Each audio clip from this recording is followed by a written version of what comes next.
4-4의 이 포메이션은 축구계에서 가장 상징적인 대형입니다. 4명의 수비수 4명의 미드필더 그리고 2명의 공격수로 구성됩니다. 이 포메이션은 1990년대와 2000년대 초반 동안 잉글랜드 축구를 지배했습니다. 알렉스 퍼거슨 경의 맨체스터 유나이티드는 이 대형을 사용하여 수많은 프리미어리그 타이틀을 획득했습니다. 4-4의 이를 특별하게 만드는 것은 완벽한 균형입니다. 4명의 수비수는 매우 견고한 수비 라인을 형성합니다. 2명의 중앙 미드필더와 2명의 측면 미드필더로 구성된 4명의 미드필더는 중원을 통제하는 동시에 팀의 폭을 제공합니다. 그리고 전방에는 환상적인 조합을 이룰 수 있는 2명의 공격수 파트너가 있습니다. 맨체스터 유나이티드의 앤디 콜과 드와이트 요크 혹은 블랙번 로버스의 앨런 시어러와 크리스 서튼 같은 전설적인 파트너들을 생각해보세요. 한 공격수는 플레이를 연결하기 위해 깊숙이 내려오고 다른 공격수는 가장 높은 위치에서 기회를 마무리합니다. 그렇다면 4-4의 이 포메이션의 약점은 무엇일까요? 3명의 중앙 미드필더를 가진 팀을 상대할 때 4-4의 이의 두 중앙 미드필더는 수적 열세에 놓여 압도당할 수 있습니다. 이것이 오늘날 최고 수준의 축구에서 이 포메이션이 덜 흔해진 이유입니다. 물론 디에고 시메오네 감독의 아틀레티코 마드리드와 같은 팀들은 여전히 이 포메이션의 변형을 효과적으로 사용하고 있습니다. 5-3의 이 포메이션입니다.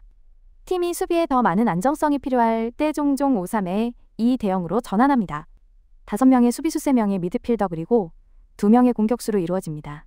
핵심 특징은 골키퍼 앞에 견고한 벽을 형성하는 3명의 센터백입니다. 윙백이라고도 불리는 2명의 측면 수비수는 공격 시 폭을 제공하는 중요한 임무를 수행하지만 공을 잃으면 5명의 수비 라인을 형성하기 위해 뒤로 물러나야 합니다. 이것은 엄청난 체력이 소모되는 힘든 작업입니다. 그들은 90분 내내 측면을 오르내릴 수 있는 놀라운 체력을 필요로 합니다. 안토니오 콘테 감독은 이 대형의 현대적인 대가입니다. 그는 이 포메이션을 사용하여 첼시와 인터밀란에서 리그 우승을 차지했습니다. 5-3의 이는 깊숙이 내려앉아 수비하고 빠른 역습을 원하는 팀에게 완벽합니다. 4-3의 3 포메이션입니다. 4-3의 3 포메이션은 공격적인 축구의 대명사입니다. 4명의 수비수 3명의 미드필더 그리고 3명의 공격수로 구성됩니다. 이 대형은 1970년대 네덜란드의 토틀사커와 깊은 관련이 있습니다. 이후 펩 과르디올라 감독의 바르셀로나에서 완성되었습니다. 4-3의 3은 3명의 중앙 미드필더가 경기를 조율하며 팀이 뛰어난 볼 점유를 할 수 있도록 합니다. 전방에는 2명의 윙어의 지원을 받는 중앙 공격수가 있으며 윙어들은 중앙으로 파고들어 슈팅하거나 측면을 따라 크로스를 올릴 수 있습니다. 위르겐 클롭 감독의 리버풀은 이 대형을 활용하여 살라 피르미누만의 삼각편대로 파괴적인 효과를 창출했습니다. 이것을 작동시키는 핵심은 기술적인 미드필더와 높은 위치에서 압박할 줄 아는 빠르고 민첩한 공격수를 보유하는 것입니다. 4-2-3의 1 포메이션입니다. 4-2-3의 1은 현대 축구에서 가장 흔한 대형이 되었습니다. 4명의 수비수 2명의 수비형 미드필더 3명의 공격형 미드필더 그리고 1명의 공격수로 구성됩니다. 이것을 그토록 효과적으로 만드는 것은 유연성입니다. 종종 피벗 듀오라고 불리는 2명의 수비형 미드필더는 포백을 보호하는 동시에 공격의 시발점 역할을 합니다. 그들 앞에는 3명의 공격형 미드필더가 유일한 최전방 공격수를 지원합니다. 이 대형은 수비적 안정성을 희생하지 않으면서도 미드필드에 충분한 선수를 배치할 수 있도록 돕습니다. 볼 점유를 통해 경기를 통제하고 싶지만 역습에 대비해 후방에 충분한 선수를 남겨두고 싶은 팀에게 완벽합니다. 레알 마드리드는 2016년부터 2018년까지 3회 연속 챔피언스 리그 우승을 차지할 때 이 포메이션을 사용했습니다. 그들은 카세미로와 크로스를 수비형 미드필더로 배치하고 모드리치는 그보다 약간 더 높은 위치에서 플레이했습니다. 4-2-3의 1은 2014년 월드컵 우승을 차지한 독일 대표팀을 포함하여 많은 국가대표팀의 선택이기도 했습니다. 4-3-2의 1 포메이션입니다. 4-3-2의 1 포메이션은 종이에 나타나는 모양 때문에 때때로 크리스마스 트리 대형이라고 불리며 4명의 수비수 3명의 미드필더 2명의 공격형 미드필더 그리고 1명의 공격수로 이루어집니다. 이 대형은 경기장의 중앙 지역을 지배하는 데 중점을 둡니다. 3명의 미드필더와 2명의 공격형 미드필더 총 5명의 중앙 선수로 팀은 가장 혼잡한 중원에서도 패스를 연결할 수 있습니다.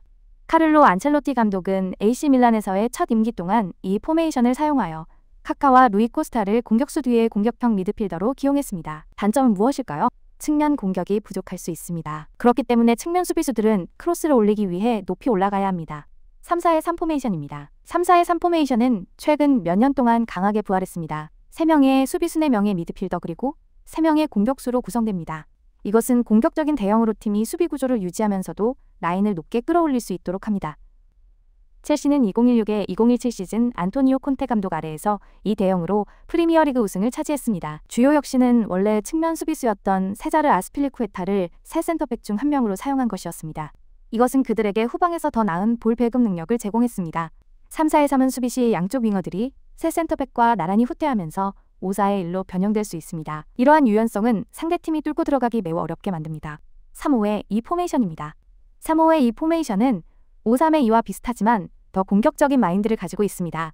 3명의 수비수 5명이 미드필더 그리고 2명의 공격수로 구성됩니다. 5명의 미드필더는 보통 2명의 윙어 2명의 중앙 미드필더 그리고 1명의 공격형 미드필더로 구성됩니다. 이 대형은 유벤투스와 같은 팀들이 세리에 A를 지배하기 위해 사용했던 이탈리아에서 매우 인기가 높습니다. 3-4-3에 비해 미드필드에 1명이 더 추가되어 중앙 지역을 더 잘 통제할 수 있습니다. 3-5-2는 볼을 다루는 데 능숙한 센터백과 엄청난 체력을 가진 윙어를 보유할 때 가장 효과적입니다. 윙어들이 전방에 고립될 수 있기 때문에 측면 공격이 강한 팀을 상대로 어려움을 겪을 수 있습니다. 2-3-5 포메이션입니다. 피라미드라고도 불리는 2-3-5 포메이션은 축구의 가장 초기 대형 중 하나입니다. 2명의 수비수 3명의 미드필더 그리고 5명의 공격수로 구성됩니다. 이것은 축구가 주로 공격 위주였던 1880년대부터 1930년대까지 경기를 지배했습니다. 이 대형에서는 2명의 수비수만 후방에 머물고 나머지는 모두 앞으로 전진합니다. 5명의 공격수는 필드 전체에 걸쳐 퍼져 수많은 패스 옵션을 만들고 수적으로 상대 수비를 압도합니다. 2-3-5는 팀들이 더 정교한 수비 전술을 개발하면서 구식이 되었습니다. 하지만 그 요소들은 일부 현대팀들이 공격적으로 나서는 방식에서 여전히 찾아볼 수 있습니다. 특히 펩 과르디올라 감독의 맨체스터 시티는 볼 점유 시 종종 2-3-5 대형을 만들어냅니다. 4-1-4-1 포메이션입니다. 4-1-4-1 포메이션은 4명의 수비수 1명의 수비형 미드필더 4명의 공격형 미드필더 그리고 1명의 공격수로 구성됩니다. 이 대형의 핵심은 포백을 보호하는 임무를 맡은 유일한 수비형 미드필더입니다. 첼시의 은골로 칸테나 바르셀로나의 세르히오 부스케츠 같은 이 선수는 뛰어난 위치, 선정 태클 능력 전술적 지능이 필요합니다. 그들은 수비의 단 역할을 하며 앞에 4명의 미드필더가 기회 창출에 집중할 수 있도록 합니다. 바이에른 뮌헨은 펩 가르디올라 감독 아래에서 사비 알론소를 수비형 미드필더 자리에 배치하며 이 대형을 매우 효과적으로 사용했습니다.